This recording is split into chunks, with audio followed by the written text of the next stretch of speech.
Hola, hola, ¿qué tal? El día de hoy vamos a hablar de accidente eléctrico. Aunque esta es una condición clínica que no es muy frecuente en los servicios de urgencias, representa un reto para todo el equipo médico que se enfrenta ante estas situaciones.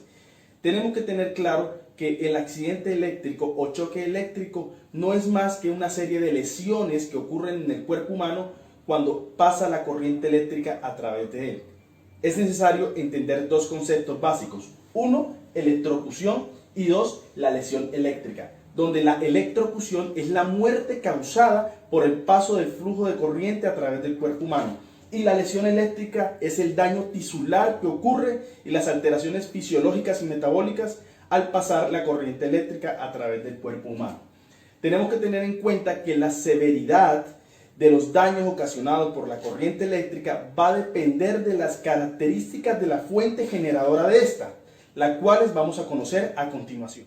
Siguiendo el orden de ideas, tenemos que la electricidad no es más que un conjunto de fenómenos ocurridos por el movimiento e interacción entre las cargas eléctricas positivas y negativas entre dos cuerpos. Las cargas eléctricas pueden manifestarse en cuatro ámbitos, los cuales son físicos, térmicos, mecánicos y luminosos. La palabra electricidad proviene del latín electrum y a su vez del griego electron o ámbar, asociándose la palabra ámbar al descubrimiento que realizó el científico francés Charles Francois de Cisternaire du Fay, en el cual descubrió la presencia de dos cargas, unas positivas y unas negativas, donde las cargas positivas se manifestaban al frotar superficies como el vidrio y las cargas negativas se manifestaban al frotar superficies resinosas como el ámbar.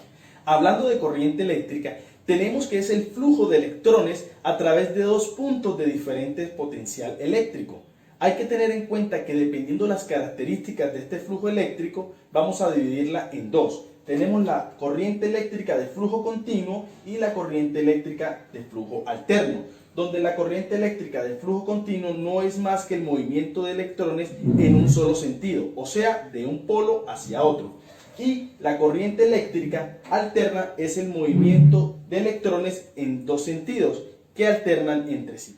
Teniendo en cuenta lo anterior, la corriente eléctrica va a poseer unas propiedades las cuales va a determinar el daño causado al ser humano o cualquier otra especie al tener contacto con este fluido eléctrico. Estas propiedades son las siguientes. Amperaje. El amperaje no es más que el volumen o densidad de electrones que hay entre el fluido de corriente entre un punto y otro. El voltaje o diferencial de potencial es la fuerza electromotriz que se encarga de mover esos electrones desde un punto hacia otro. Hay que tener en cuenta que el voltaje está dividido en tres: baja, mediana y alta tensión, donde la baja tensión va a estar en un rango entre 25 voltios y 1 kilovoltio, que equivale a 1000 voltios. La mediana tensión va a estar entre 1 kilovoltio y 57.5 kilovoltios y la alta tensión va a estar entre 57.5 kilovoltios y 230 kilovoltios. Hay que tener en cuenta que las tensiones mayores a 230 kilovoltios se considerarán como de muy alta tensión. Y la resistencia, que como su nombre lo dice, es la resistencia ejercida por los tejidos al paso del flujo de la corriente eléctrica. Para entender un poco más acerca de los efectos de la corriente eléctrica en el cuerpo humano o de cualquier otro ser viviente, es necesario conocer dos leyes de suma importancia, las cuales son la ley de Ohm y la ley de Joule, las cuales vamos a describir a continuación. Entonces tenemos que la ley de Ohm establece que la intensidad de la corriente eléctrica que ingresa al cuerpo humano a través de los tejidos es directamente proporcional al voltaje de la fuente generadora y a su vez es inversamente proporcional a la resistencia que opone la piel o cualquier otro tejido. Tenemos la ley de Joule, que nos indica que el calor generado por el paso de la corriente eléctrica a través de un conductor, en este caso el cuerpo humano, es directamente proporcional al cuadrado de la intensidad de la corriente a la cual es expuesta el tejido, a la resistencia tisular y al tiempo de exposición. Existen una serie de efectos secundarios generados en nuestro cuerpo al estar en contacto directo con el flujo de corriente eléctrica. los cuales van a repercutir de forma directa, dañando las diferentes estructuras de nuestra economía corporal y a su vez alterando las diferentes funciones fisiológicas y metabólicas. Para entender un poco esto, tenemos que tener claro dos cosas. La primera, el tipo de contacto que vamos a tener con el flujo de corriente y la resistencia generada por nuestros tejidos ante ese flujo de corriente. Nuestro cuerpo humano tiene la capacidad de tener diferentes tipos de resistencia dependiendo la estructura y el tejido que conforma la misma. Por ejemplo, el hueso y la grasa tienen una alta resistencia ante el flujo de corriente eléctrica. La piel seca tiene una mediana resistencia y el músculo y los vasos sanguíneos tienen una baja resistencia. Ya en cuanto al contacto que vamos a tener con el flujo de corriente, tenemos si es un contacto directo, si es arco o relámpago, si es destello o flama, si es térmico o si es traumático. Cada uno de estos vamos a describirlos a continuación. Entonces tenemos el contacto directo, donde el individuo está expuesto de forma directa ante el flujo eléctrico. ¿Qué quiere decir esto? Que la persona hace parte del circuito eléctrico. En estos casos, la movilización transmembrana del flujo eléctrico o extrapolación y el calor generado intermitente produce rabdomiólisis, daño de las células nerviosas y daño de los vasos sanguíneos. Arco o relámpago. El arco o relámpago es un tipo de contacto indirecto, ya que el individuo no hace parte del circuito eléctrico, pero sí forma parte del arco eléctrico. ¿Qué quiere decir esto? Que es una chispa entre dos objetos de diferente potencial eléctrico.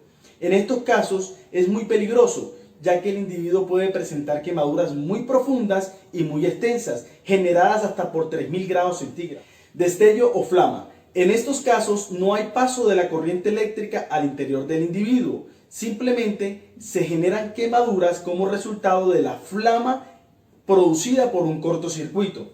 Tenemos también térmico o calor, que es un tipo de contacto indirecto, ya que son quemaduras resultantes de cuando se incendia las prendas de vestir de la persona que tiene contacto con el flujo eléctrico o cualquier otro elemento circundante. Y tenemos el contacto traumático, que es un tipo de lesión indirecta, ya que esta consiste en una serie de impactos ocasionados en el individuo tras ser arrojado por una descarga de corriente eléctrica directa, o también puede ser producido por una serie de contracciones tetánicas sostenidas al estar en contacto con un flujo de corriente alterna. Como dato curioso, la corriente directa es menos peligrosa que la corriente alterna. Esto es debido a que la corriente directa, el impulso eléctrico entra al cuerpo, genera un espasmo muscular y sale. En cambio, la corriente alterna ingresa al cuerpo generando una tetania muscular congelada, lo cual puede representar grave peligro para el paciente que lo padece. Dependiendo del área afectada, existen unos efectos locales y unos efectos generales, donde los efectos locales van a estar dados por el calor desarrollado ocasionado por el paso de corriente a través de un organismo, como por ejemplo las lesiones de puerta de entrada y las lesiones de puerta de salida del flujo eléctrico. Y los efectos generales, que van a depender de la duración del contacto con el flujo eléctrico, del aislamiento del paciente, de la trayectoria del impulso eléctrico y de los factores individuales de cada persona. Si llegaste a este punto de la charla, quiero darte una recomendación, ya que es sumamente importante una revisión extenuante de aquellos pacientes que ingresan con diagnóstico de accidente eléctrico y que no nos quedemos simplemente con las lesiones que vemos a simple vista. Recordemos que los diferentes tejidos de nuestro cuerpo tienen capacidades distintas de resistencia ante la corriente, como por ejemplo el hueso, lo que habíamos dicho anteriormente, tiene una alta resistencia, pero esa resistencia hace que se acumule mayor calor, lo que quiere decir que la lesión profunda puede ser mucho más extensa que la lesión externa, generando así un efecto que se llama el efecto iceberg, que simplemente nos quedamos con ver la punta del iceberg, pero no sabemos en realidad a profundidad qué es lo que está presentando el paciente y que puede representar un riesgo para la vida del mismo. Los efectos devastadores que genera el paso de corriente eléctrica a través de un organismo, en este caso el cuerpo humano, pueden generar muchas lesiones, dependiendo de la estructura anatómica afectada o del sistema afectado. Dentro de las diferentes lesiones tenemos las lesiones cutáneas, las lesiones musculares, cardíacas, pulmonares, renales, abdominales y neurológicas. En cuanto a las lesiones cutáneas, tenemos quemaduras de diferentes grados. Esto va a depender al voltaje en el cual estemos expuestos o diferencial de potencial. Las lesiones musculares, que pueden ser generadas por el paso de corriente eléctrica propiamente dicha o el calor generado por la misma, produciendo destrucción de las fibras musculares. Además de eso, pueden generar devascularización, síndrome compartimental y sobreinfección. Tenemos las lesiones cardíacas, asociándose a la principal causa de muerte en aquellas personas que han sido sometidas a descargas de alto voltaje o diferencial de potencial, o aquellas personas que han sido víctimas del arco o relámpago, generando asistolia. Pero también se pueden presentar otro tipo de alteraciones, como por ejemplo la fibrilación auricular, fibrilación ventricular, bloqueo de rama derecha, taquicardia paroxística supraventricular y alteraciones de la onda T y del segmento ST. En cuanto a las lesiones pulmonares, tenemos la disfunción de la pared torácica. Esta puede ser ocasionada por quemaduras, daño tisular y trauma. También podemos presentar alteración de la compliancia pulmonar por lesiones a nivel pleural, neumotórax ocasionado a fractura de rejas costales y otros casos como por ejemplo la neumonitis lobar, el distrés respiratorio asociado a sepsis y la ruptura bronquial con compresión mediastinal. En cuanto al daño renal, tenemos que tener en cuenta que este puede ser causado por acción directa del flujo eléctrico sobre el parénquima renal o aquellas situaciones que conlleven a una insuficiencia renal aguda, como por ejemplo la rhabdomiólisis. Todos sabemos que cuando hay desnaturalización de las fibras musculares, hay liberación de muchos componentes a nivel intracelular. En este caso vamos a hacer referencia a la creatikinasa y a la mioglobina, teniendo en cuenta que esta última es la principal causante de insuficiencia renal aguda. Se dice que puede ser por toxicidad a nivel renal, ocasionando vasoconstricción renal y a su vez isquemia renal. Y también puede producir daño a nivel tubular por precipitación de la mioglobina. En cuanto a las lesiones abdominales, podemos encontrarnos con evisceraciones o daños de un órgano o varios. También a nivel neurológico podemos encontrarnos con alteración de los centros vulvares, estatus convulsivo o coma. O también podemos enfrentarnos a alteraciones del sistema autónomo. Hay otro tipo de lesiones a nivel hematológico que pueden causar anemias hemolíticas o coagulopatía de consumo. Es importante resaltar que existen otras lesiones post-lesión eléctrica y que van a depender la severidad si el paciente presentó parada cardíaca o no presentó parada cardíaca. En aquellos pacientes que no presentaron parada cardíaca, lo más frecuente es encontrar taquicardia ventricular, complejos ventriculares prematuros, alteraciones del segmento ST y de la onda T. Y en aquellos pacientes que presentaron parada cardíaca y que se encuentran en recuperación post-reanimación, pueden presentar necrosis miocárdica, pueden presentar disfunción biventricular o pueden presentar hipoquinesia del ventrículo izquierdo en aquellos pacientes que no tienen antecedentes cardíacos y que fueron expuestos a flujos de corriente eléctrica. Entre las principales causas de muerte ocasionadas por accidente eléctrico tenemos las inmediatas, como por ejemplo el paro cardíaco, la asfixia, el shock y el trauma cráneoencefálico, y las tardías, como por ejemplo las lesiones que generan secuelas que puedan producir incompatibilidad con la vida, la asfixia progresiva que puede llevar al paciente a una falla ventilatoria, el daño a órgano blanco y la broncoaspiración. En cuanto al manejo y tratamiento de los pacientes que han sido víctimas del accidente eléctrico, va a depender del escenario en el que nos encontremos. Como por ejemplo, si estamos en un ámbito prehospitalario, debemos tener claro que este se fundamenta en tres pilares, los cuales son seguridad de la escena, tanto para la víctima como para la persona que va a brindar los primeros auxilios. Es importante tener claro que el paciente o la víctima de este accidente ya no esté en contacto con el flujo eléctrico. Aquí tenemos que verificar si la fuente generadora de corriente ya está desconectada. Tenemos que mantener una distancia dependiendo el flujo eléctrico al cual el paciente esté siendo expuesto en ese momento, ya que también puede generar un riesgo para la vida de nosotros. 2. debemos verificar si el paciente en su momento está respirando, tiene frecuencia cardíaca, si tiene pulso, con el objetivo de iniciar una reanimación básica precoz. Y tercero, debemos tener provisión de cuidado de las lesiones del paciente.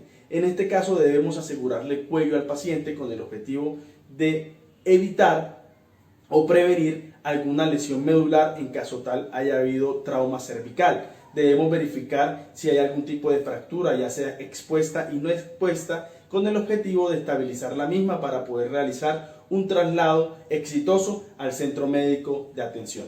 Ya en el servicio de urgencias tenemos que tener en cuenta los siguientes aspectos. Lo primero es monitorizar al paciente. Debemos verificar todas las constantes vitales de este: tensión arterial, pulso, frecuencia cardíaca, saturación de oxígeno y, lo más importante, verificación del ritmo.